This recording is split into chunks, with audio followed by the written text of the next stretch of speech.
I'd like to talk to you about a procedure that's been the cornerstone of my practice for the entire time that I've been in surgical practice, and that's fat grafting, which I call lipografting. And that's taking fat from a patient, from a part of the body, cleaning it, creating just pure fat cells that are then injected in the face. So it creates a youthful appearance to the overall face.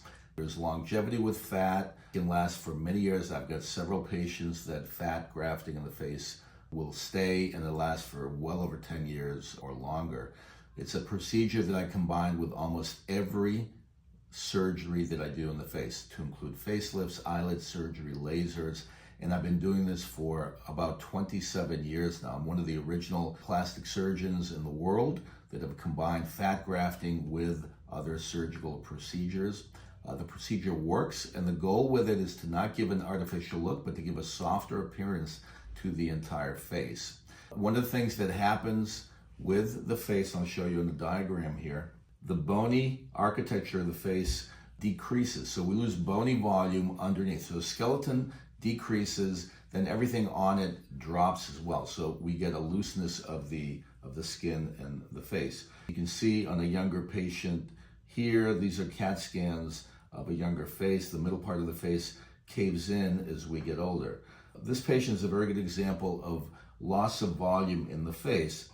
And you can see how her temples are very hollow. She's very bony in appearance. She's 50 years old. And she underwent fat grafting or lipografting. This is her result at 3 days. So she's a little swollen, not too bad, a little bruised.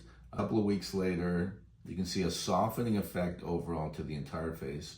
And this is 3 months. So if you look at her before and 3 months later, there's nothing radically different except it's a softer appearance of the entire face. She doesn't have the hollows in her temple. She's not as bony looking. The face is picked up. And it's a very natural look.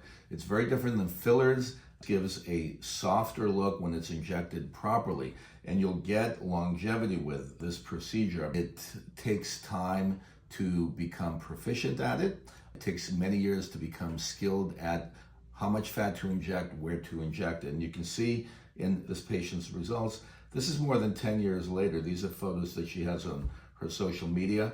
That she's not had any filler injected. This is strictly from the fat that was performed more than 10 years prior. So the procedure works. It's a matter of injecting it properly, preparing the fat properly, and injecting adequate amounts in the right places. So you want to go to someone that is very skilled at this procedure. A high learning curve, as I mentioned earlier. It's not something that you just put a little bit of fat in a couple of spots. So there's a lot of tricks involved in injecting the fat.